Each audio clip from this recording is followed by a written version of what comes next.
আর যারা বলে আমরা জানি না, আল্লাহ তাদের কি জানায়, জোরে কোন সুবহানাল্লাহ। কারণ বেশি শিক্ষিত মানুষ অহংকারী হয় না, মূর্খ মানুষেরা অহংকারী হয়, মাস্তান হয়। বাংলাদেশের ভাগ্য আসে শিক্ষিত নেতা নয়, মূর্খ নেতার কারণে আজকে মাস্তান তৈরি হচ্ছে, ধরে কোন কথা ঠিক কিনা? আসুন, আল্লাহ কেন বললেন ইন্না মানে নিশ্চয়, খুব খেয়াল করবেন। আগে শাব্দিক অর্থ শোনেন। ইনসান মানে মানুষ। কি মানুষ? মানুষ এটা কি লিঙ্গ? পুরুষ লিঙ্গ না স্ত্রীলিঙ্গ? একজন বলতেছে উভয় লিঙ্গ। মাশাআল্লাহ। তাহলে এই মানুষের মধ্যে পুরুষও আছে, নারীও আছে। কিন্তু স্বাধীনতার 50 বছর পরে বাংলাদেশে এইবার একজন চেয়ারম্যান হচ্ছে। জোরে বলেন কি চেয়ারম্যান? হিজড়া চেয়ারম্যান। কথা কয় না, কি চেয়ারম্যান? উভয় লিঙ্গের মধ্যে তো পুরুষ আর নারী আছে, হিজড়ার কথা আছে নাই? কিন্তু এই মানুষের মধ্যে হিজড়াও আছে। সকল শ্রেণীর মানুষকে লক্ষ্য করে আল্লাহ বলতেছেন লাফি মানে ভিতরে, খুসরুন মানে ক্ষতি, নিশ্চয় মানুষগুলো ক্ষতির ভিতরে। এই যুবকেরা যারা সাদা কালা কালা গান গাও, কাঁচা বাদবের গান গায় ভাইরাল হলে, আমার সঙ্গে এখন একটু গান গাওয়া। আদর করে মানুষ আল্লাহ বানায়া, কেমনে দিবেন ক্ষতির মধ্যে ফেলিয়া। কেউ গায় না রে। আচ্ছা, এটা গাইলে কি গুনাহ হবে? তাহলে সবাই বলেন আদর করে মানুষ আল্লাহ বানায়া, কেমনে দিবেন ক্ষতির মধ্যে ফেলিয়া। আল্লাহর যত সৃষ্টি আছে সবচাইতে উত্তম সৃষ্টির নাম কি? আরো জোরে বলেন। এটা কি আমার কথা না আল্লাহর কথা? লাকাদ খালাকনাল ইনসানা ফি আহসানি তাকওয়িম। আল ইনসানু আশরাফুল মখলুকাত। সমস্ত সৃষ্টির ভিতরে মানুষকে আল্লাহ ভদ্র করে সৃষ্টি করেছে। সুবহানাল্লাহ কর না কেন? সুবহানাল্লাহ। মানুষের চেহারাকে আল্লাহ সর্বোত্তম আকৃতি দিয়েছেন। এটা কার কথা? হ্যাঁ, আল্লাহর কথা। আর সেই মানুষকে আল্লাহ ক্ষতির কথা বলতেছেন, নিশ্চয় মানুষগুলো ক্ষতির ভিতরে। এখান থেকে একটা পয়েন্ট বের হয়ে আসলো, আল্লাহ মানুষকে অত্যন্ত ভালোবাসে, যে ভালোবাসার কারণে মানুষ যেন ক্ষতির মধ্যে না পড়ে। এর জন্য এখানে 4টা বিষয় আছে। ধরে কোন কয় বিষয়? একটু মনোযোগ দিয়ে শুনবেন, বিষয়গুলো আপনারাই খুঁজে বের করবেন।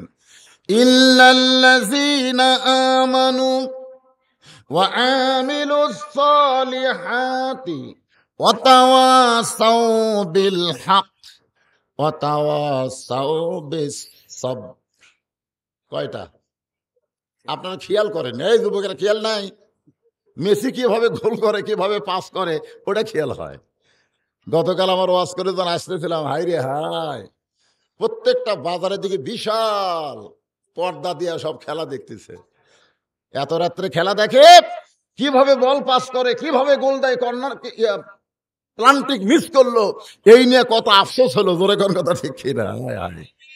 কালকে যদি আর্জেন্টিনার ঠকতো ভাই, তাহলে বাংলাদেশে মনে হয় শোকের সাগর বয়ে যেত। আমি হিসাব করে দেখছি, বাংলাদেশের ফুটবল প্রেমীর ভিতরে 60% হলো আর্জেন্টিনার সাপোর্টার। কয় ভাগ? 30% হলো ব্রাজিলের সাপোর্টার, আর বাকি 30% হলো এই অন্যান্য দলের সাপোর্টার। সৌদি আরবের সাপোর্টার নাই। কারণ যেদিন আর্জেন্টিনা সৌদি আরবের কাছে ঠকলো, আমাদের 5 পেরে একটা লোকের মনে খুশি নাই। অথচ কলেমার পতাকা সৌদি আরব, আর খ্রিস্টানেরা ঠকলো তার কাছে, অথচ মনে কোনো আনন্দ নাই। ঠিক কিনা বলেন? তো কিভাবে প্লান্টিক মিস করলো? যারা ফুটবল খেলা দেখেনি, কোন দেখেনি, আজকে আমি কিভাবে ওয়াজ করতেছি দেখার দরকার আছে না নাই? জোরে কোন আছে না নাই? এখানে 1 নম্বর হলো ঈমান। 1 নম্বর কি? ঈমান। কারণ ঈমান যদি না থাকে, সে যতই ভালো আমল করুক কাম হবে না। কারণ পৃথিবীতে একজন ভালো মানুষ ছিলেন, সে ভালো মানুষটা হলো নবীর চাচা আবু তালেব। আপনার বলেন তো আবু তালেব কেমন মানুষ? শিশুকালে মইরা গেছে মা, গর্ভে থাকতে মরছে পিতা, নবী চোখে দেখলেন না। কে করিবে লালন পালন, কে দিবে সান্ত্বনা, এই দুনিয়ার বড় এতিম নবী ছিলেন একজনা। নবীকে যিনি লালন পালন করেছেন তার নাম হলো আবু তালেব। কারণ আল্লাহ নবী মায়ের পেটে থাকতেই বাবা মরে গেছে। আল্লাহ নবী এক সময় বলতেন, আমি বাবার মুখ দেখি নাই, কিন্তু আমার চাচা আবু তালেব আমাকে যে দয়া করেছে, সেই দয়াতে বাবার কথা আমার মনেই হয়নি। সুবহানাল্লাহ কর না কেন? বাবার কথা আমার মনে হয়নি, মনে করছে এটাই আমার বাবা। অথচ এত ভালো মানুষও জাহান্নামত যাবে। কোথায় যাবে? কথা কয় না, কোথায় যাবে? জাহান্নামে কেন যাবে? এক নম্বর কারণ হলো আবু তালেব ভালো মানুষ ছিলেন, কিন্তু তার ঈমান ছিল না। ঈমান যদি না থাকে, আপনি যতই ভালো মানুষ হন, আপনি জান্নাতে যাবার পারবেন না। পৃথিবীর শ্রেষ্ঠ ধনী বিল গেটস প্রতি বছর বাংলাদেশের টাকায় ৪৫,০০০ কোটি টাকা দান করে। বাংলাদেশের টাকায় এই যে পদ্মা ব্রিজ যে তৈরি হয়নি, এই ব্রিজের টাকা বিল গেটস প্রতি বছর মানুষকে দান করে। এরপরেও শালা জাহান্নামত যাবে। কি জন্য যাবে? কথা কয় না, কি জন্য যাবে? এটা বোঝা লাগবে তোরে ভাই। আমাদের বাংলাদেশের অধিকাংশ মুসলমানের ঈমান নাই। যদি বলেন হুজুর কেমনে, এই আসলে তাফসীর শোনেন। আমার বউয়েরও মাঝে মধ্যে ঈমান নাই। আমার বউ, আমি যখন বগুড়া জেলা ওয়াজ করি, তখন আমার বউ বেশি ভয় করে। বগুড়া জেলার কথা শুনলেই কয় দেখে শুনে ওয়াজ করবেন, দেখে শুনে ওয়াজ করবেন। এমন ওয়াজ করবেন না পুলিশ যেন না ধরে, এমন ওয়াজ করবেন না র্যাব যেন না ধরে। আমি আর বউরে কইলাম, ঈমান ঠিক করো, পুলিশ ধরা র্যাব ধরার চিন্তা করো, অথচ আজরাইল ধরার চিন্তা তোমার কলিজায় থাকে না। আসলে যারা মুসলমান হবে তারা পুলিশ ধরা র্যাব ধরার চিন্তা করবে না, তারা আজরাইল ধরার চিন্তা করবে। জোরে কর কথা ঠিক? হ্যাঁ, অধিকাংশ মুসলমানেরই ঈমান নাই। হয়তো বলবেন হুজুর নাই কেন? আল্লাহ বলেছেন, অমিনান নাসি মান ইয়াকুলু আমান্না বিল্লাহি ওয়া বিল ইয়াউমিল আখিরি ওয়া মা হুম বিমুমিনিন।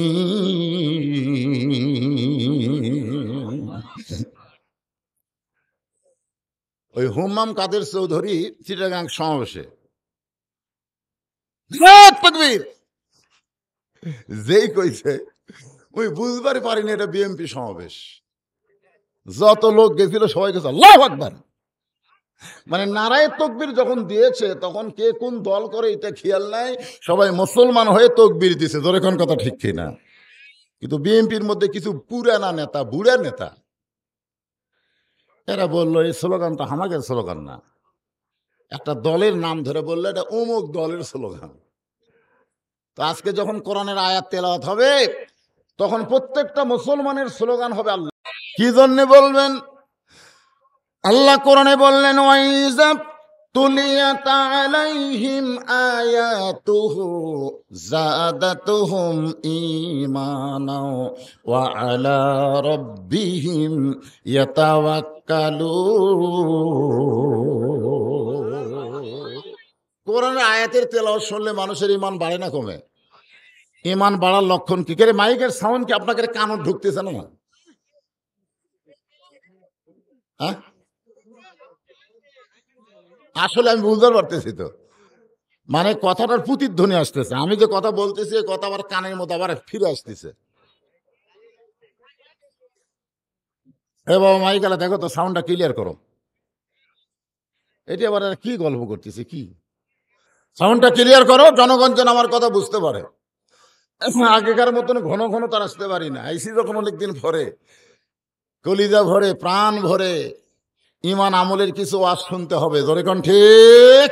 আলহামদুলিল্লাহ, এই কথা যেন কানের মধ্যে ঢোকে, সেই ব্যবস্থা করো। এখনকার তো এরকম এলা চলে না রে ভাই, এলা চলে আর এখন চলে টানা না টানা না। তখন দেখবেন একটা স্কেল টানতেছে, এতে ইয়ার মতন একটা টানতেছে, সাউন্ড ক্লিয়ার করতেছে, একটা টানতেছে সাউন্ড চিকন করতেছে, একটা টানতেছে সাউন্ড একেবারে। সেটা বাদ দেওয়া, ওই যে ওল্ড মডেল অ্যানালগ সিস্টেমের, এইটাই দিয়ে আর কাম হয়? কথা কয় আর আগে বলে দুইজন কথা কথা সুন্দর পাচ্ছেন? আমার ওয়াজ বোঝে না, আমার ওয়াজ শুনবার পায় না, এমন শ্রোতা বাংলাদেশে জন্মে হয়নি। আমি কোনোদিন আমার ওয়াজে আপনারা দেখবেন মাইক বিষয়ে আমি একটা কথা বলি না, একটাও বলি না। আমার ওয়াজে মাইকের কোনো কথাই চলে না। কিন্তু আজকে কেন বলতেছি? কেন ওয়াজের বয়স আমার 35 বছর। তোর বয়স, তোর জন্মের আগে থেকে আমি ওয়াজ করি। আমি জানি না কোনটা সাউন্ড ক্লিয়ার কোনটা ক্লিয়ার না। এই পিছনের লোকেরা শুনতে পাচ্ছেন? হাও করবেন না। যা হয়েছে এটা দিয়ে শোনা লাগবে, আর ভালো করার বুদ্ধি নাই। লিল্লাহে তাকবীর। এক নম্বর হলো ঈমান। সাহাবীরা জিজ্ঞেস করলেন, মা হুয়াল ঈমান ইয়া রাসূলুল্লাহ, ঈমান সম্পর্কে বলেন, আমরা একটু শুনতে চাই। আল্লাহর নবী বললেন, ইকরার বিল লিসান, তাসদীকু বিল জানান, আমল বিল আরকান, এরই নাম হলো ঈমান। এখানে কয় কথা আছে? তিনটা। আমার আঙ্গুলের দিকে তাকেন, বুঝবার না পারলে আঙ্গুল দেখে বলছেন। এক নম্বর হলো ইকরার বিল লিসান, জবানে বলতে হবে। দুই নম্বর হলো তাসদিক বিল জানান, কলিজার মধ্যে জায়গা দেওয়া লাগবে। আর তিন নম্বর হলো আমল বিল আরকান, ওই যে আমি জবানে বললাম কলিজায় জায়গা দিলাম, ওইটা অনুযায়ী আমল করা লাগবে। মনে করেন আমি 91 সালে বিয়ে করছি। কয় সালে?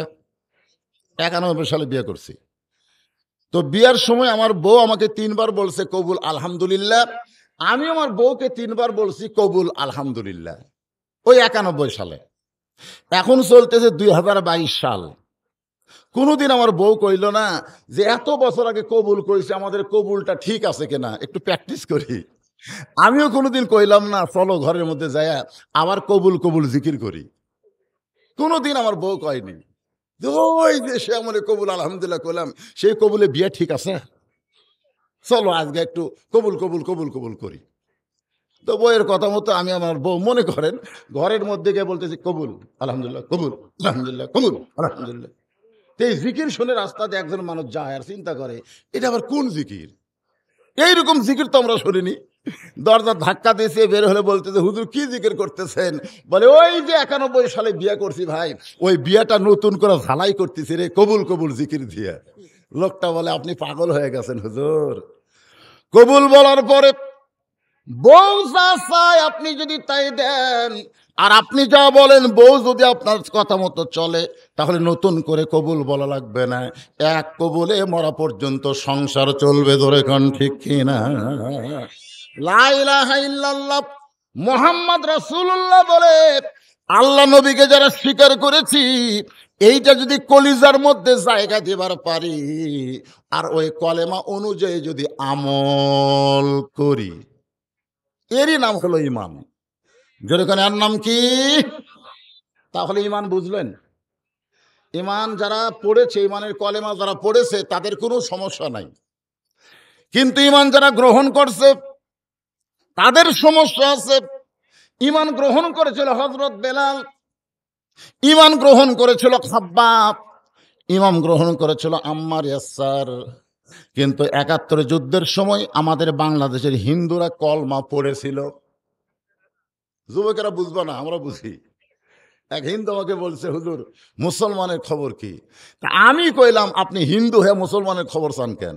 বলে মুসলমানের কলমার দাম আছে। আমি কইলাম আপনি হিন্দু হয়ে কলমার দাম কেমনে বুঝলেন? বলে যুদ্ধের সময় বুঝেছি।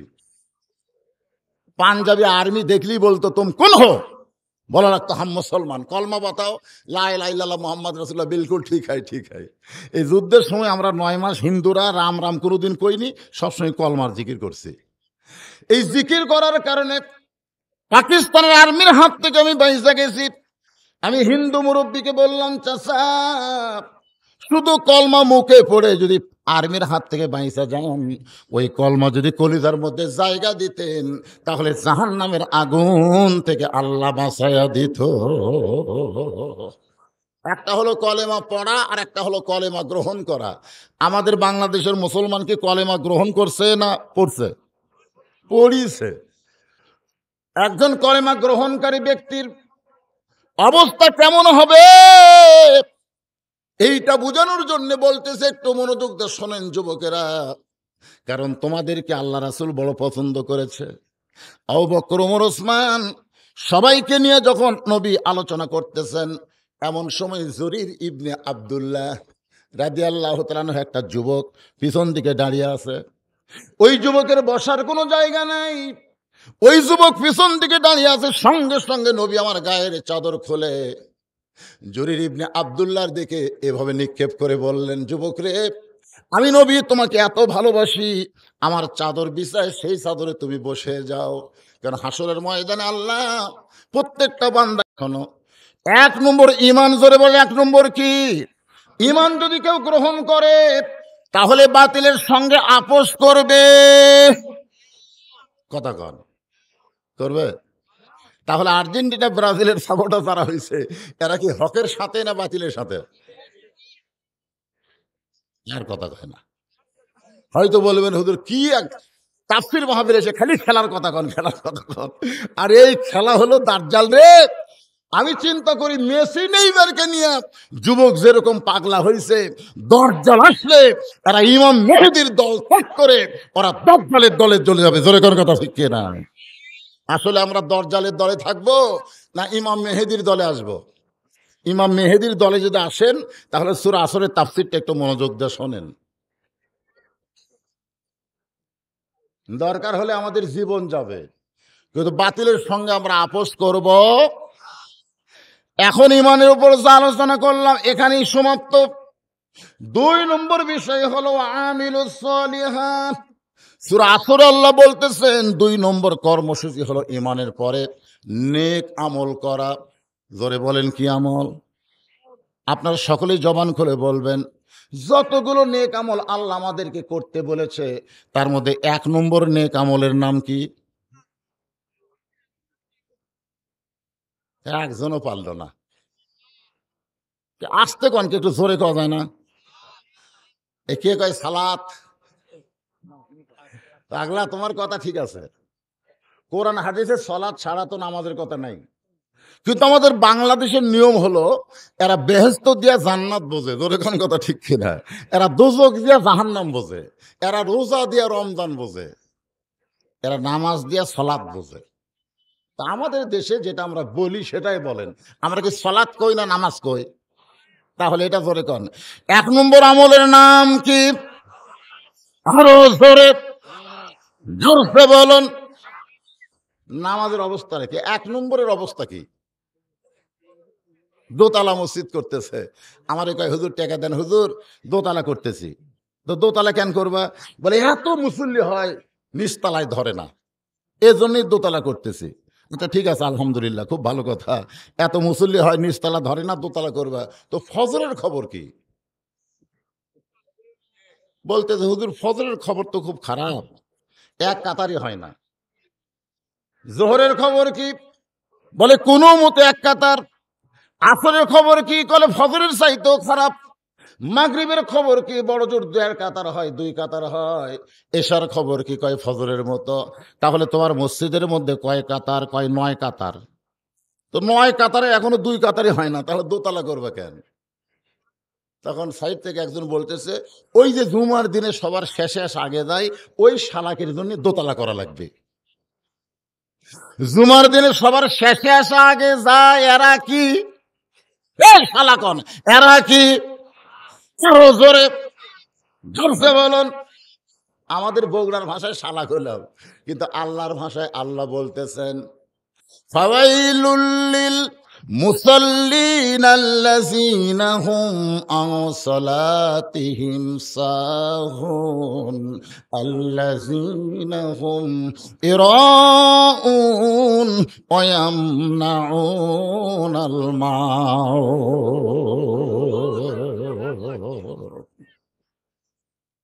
আপনারা সকলে বললেন যে ১ নম্বর আমল হলো নামাজ। আমি যদি এখন আপনাদের বলি, হাত তুলবেন না খবরদার। শুধু বলতেছি। আপনারা কারা, কারা মাগরিব এশা নামাজ পড়েছেন? তারা একটু নিজের বিবেক দিয়ে চিন্তা করেন, কারা, কারা পড়েন নাই? যারা, যারা পড়ছেন আলহামদুলিল্লাহ। যারা, যারা পড়েন নাই, একটু চোখ বন্ধ করে আপনি তাকান তো। আপনার দেহের মধ্যে একটা আদালত আছে, আদালত। এই সুপ্রিম কোর্ট, হাইকোর্ট আমাদের বাংলাদেশে সঠিক বিচার করতেছে না। আলেমরা জেলখানায় আর পরিমতন মতো বস্তারা জামিন পায়। জোরে কোন কথা ঠিক? আমি বাংলাদেশের সুপ্রিম কোর্ট হাইকোর্টের কথা বলতেছি না, আমি বলতেছি আপনার ভিতরে একটা বিবেক আছে, বিবেক। এই উঠলো কে রে? কি রে? আসলে এই বাচ্চাগুলো সমস্যা। এরা হলো সিজার করা। জোরে কোন কি করা? হ্যাঁ, সিজার করা। সিজার করা বাচ্চারা কোরআনের মাহফিলে বেশিক্ষণ থাকতে পারবে না। কারণ এদের তো কোনো বিপদ হয়নি, কষ্ট হয়নি। সন্তান হওয়ার আগেই এরকে পেট কাটছে। জোরে কোন কথা ঠিক কিনা? ওই পেটের মধ্যে ঘুম পাড়তেছিল, ওই অবস্থা টানে বের করছে। আর আরো ৩ দিন পরে হওয়ার কথা। ৩ দিন আগেও টানে বের করছে। এই কতগুলো ডাক্তার টাকা কামাইয়ের জন্য এই ফান পাচ্ছে। জোরে কোন ঠিক কিনা? আপনারা খোঁজ করে দেখবেন, মৌলবীর বাড়িতে কোনোদিন মিলাদ হয় না, ডাক্তারের বইয়ের কোনোদিন সিজার হয় না, আর পীরের বউ কোনোদিন পীরের হাতে মুরিদ হয় না। এগুলো হলো অরিজিনাল খবর। একটা ডাক্তারের বইয়ের সিজার হবে না। যত সিজার অটো ভ্যান চলায়, ওলে বাবা লে, এই সিজার করে বার করলে কি হলো জানেন? এই সিজার করা বাচ্চা যারা, এদের ধৈর্য কম, এরা জন্মের আগেই হয়েছে, এই জন্য এরা কোরআনের মাহফিলে বেশিক্ষণ থাকবি না। ও যে একটা উঠলো আর ২-১টা ওঠার চান্স আছে। কারা কারা ওঠে? সিজার করা। আর আমরা হলাম আনালক। আমি যখন হয়েছি, আমার দাদি কয়, হাই রে ভাই, তোক বার করতে যা কষ্ট রে, তোর মাথা লম্বা হয়ে গেছিল। আমার মাথা নাকি লম্বা হয়ে গেছিল, পরে থেপে থেপে গোল করছে। কি কি বলবো প্রসবের কথা, মা বিনে সেই ব্যথা কেউ তো বুঝিবে না। মাজন থেকিয়া সন্তানের দায়, অকালে মা মারা যায়, কেন সে মায়ের ভক্তি করবানা। এমন দরদি ভবে কেউ হবে না আমার মা গো। এই গান গাইলে কি গুনাহ হবি করে? মায়ের ১ ফোঁটা দুধের দাম, কাটিলে গায়েরই চাম, পার জুতা বানাইল ঋণের শোধ হবে না।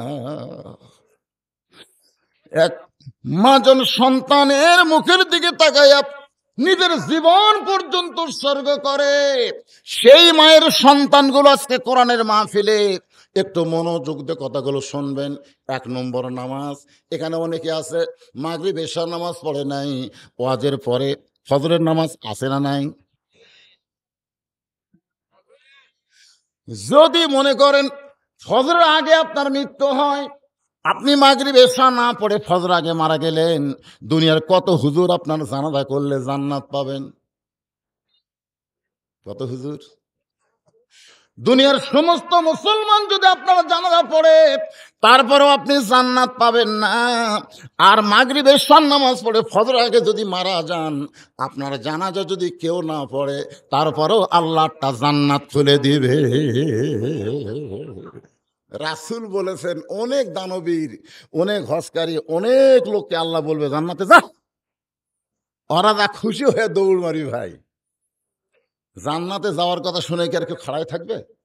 সবাই দৌড়ে গিয়ে জান্নাতের দরজা দেখবে, বিশাল একটা তালা, এরকম একটা তালা লাগানো আছে। তখন বান্দারে বলবে, আল্লাহ আপনি আমাকে জান্নাতে যাওয়ার করলেন, জান্নাতের দরজার যে তালা, আল্লাহ বলতেছে চাবি তোরকে কাছে আছে, চাবি তোরকে কাছে আছে, চাবি ঢুকে।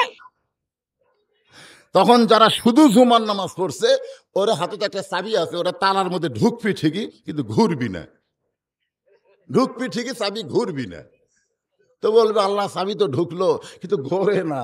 আল্লাহ বলতেছে 5টা দাগ আছে, দেখ দাগ অনুযায়ী যদি দাগের মধ্যে বসে, তাহলে চাবি খুলবি রে। ওরা চাবি খুঁজে দেখে 5 দাগ নাই, মানে 5 ওয়াক্ত নামাজ নাই। 5 ওয়াক্ত যাদের নামাজ নাই, এরা জান্নাত তাইলেও ঢুকতে পারবে।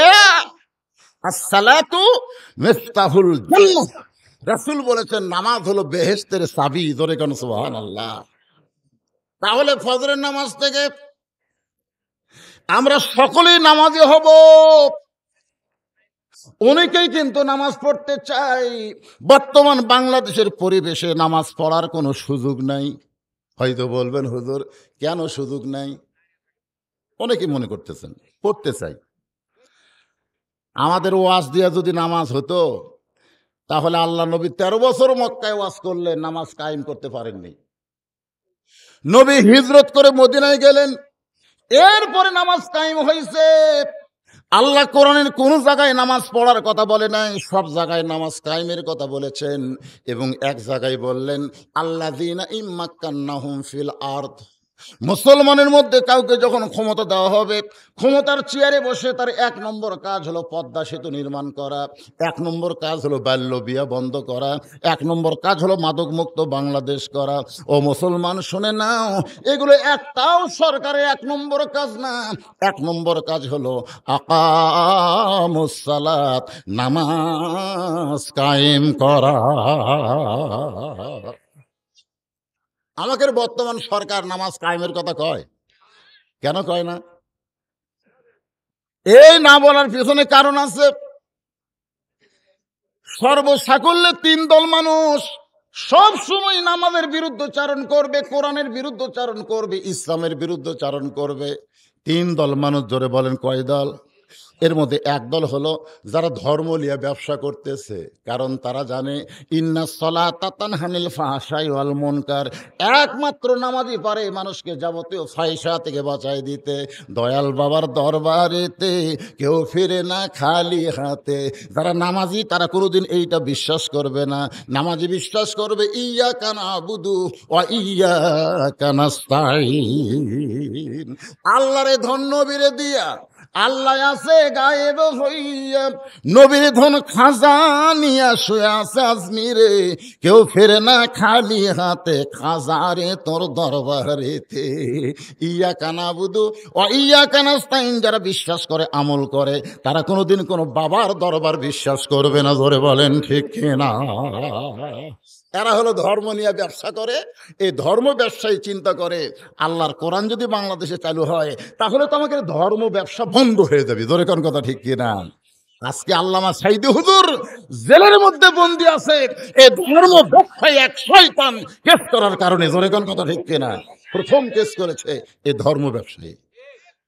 যে হারে তাফসিরে হক কথা শুরু হয়ে গেছে, এইভাবে যদি বাংলার মানুষ ইসলামের দিকে আগে আসে, তাহলে ব্যবসা চলবে কি করে রে?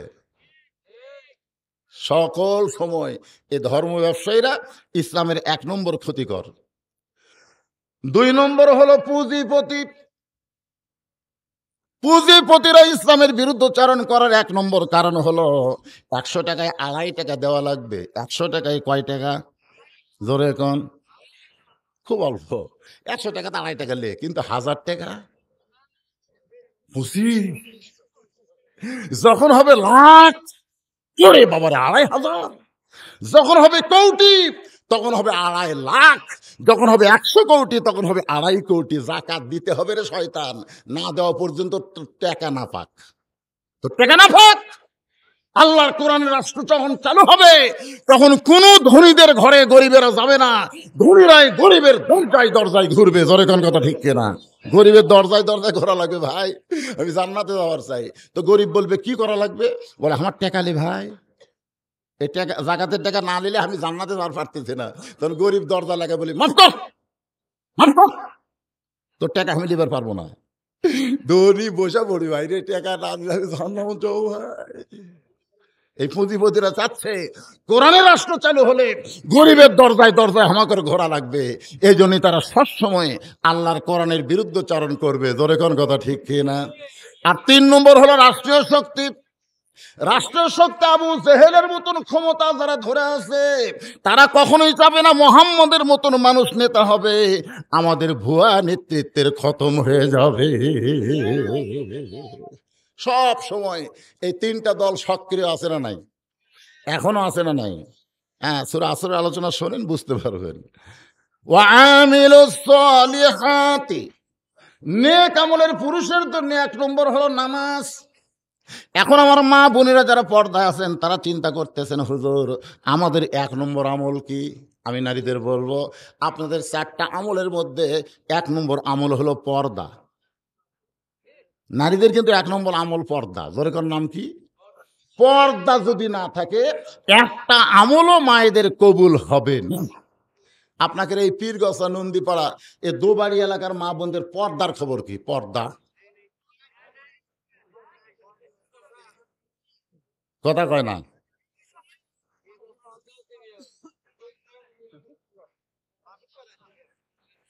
আচ্ছা ঠিক আছে। আচ্ছা, মেয়েরা যদি পর্দা না করে তাহলে কার অবস্থা খারাপ হবে? মেয়েদের হবে না পুরুষের হবে? এ বিষয়ে ছোট্ট একটা ঘটনা শোনেন। এই শোনেন, শোনেন। একবার কতগুলো মেয়ে মানুষ মা ফাতেমার কাছে আইছে দেখা করবে। কার কাছে? মা ফাতেমার কাছে মেয়ে মানুষের আইছে দেখা করার জন্যে। কিন্তু আসা দেখে ঘরের দরজা বন্ধ।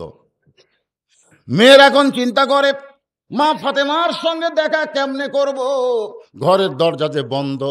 এমন সময় দেখতে পায় সামনে একটা ছোট্ট বাচ্চা দৌড়াদৌড়ি করে। ছোট্ট একটা বাচ্চা দৌড়াদৌড়ি করতেছে। তো মেয়েরা ডাকতেছে, বাবু, বাবু। তো বাচ্চা দৌড়াইছে, সালাম দেয়, আসসালামু আলাইকুম। মেয়েদের মধ্যে একজন বলতেছে, তোমার নাম কি? বলে, আমার নাম হলো হোসাইন ইবনে আলী। যেই কইছে আমার নাম হলো হোসাইন ইবনে আলী, তখন মেয়েরা বুঝতে পারছে এরে ফাতেমার সন্তান। এক মেয়ে আদর করে বলতেছে, বাবু আমরা তোমার মায়ের সঙ্গে একটু দেখা করবার চাই, তুমি একটু তোমার মায়ের কাছে গিয়ে বলো। কতগুলো মেয়ে মানুষ দরজায় দাঁড়িয়ে আছে, তোমার মা যদি দরজা খুলে দেয় তাহলে আমরা খাতুনে জান্নাত ফাতেমা তো জোহরার সঙ্গে দেখা করতে চাই। হোসেন বলতেছে, আপনাদের কোনো আপত্তি নাই? কোনো চিন্তা নেই, আমি যাচ্ছি। এই বলি দৌড়। কারণ বাচ্চা কার? আলীর না ফাতেমার?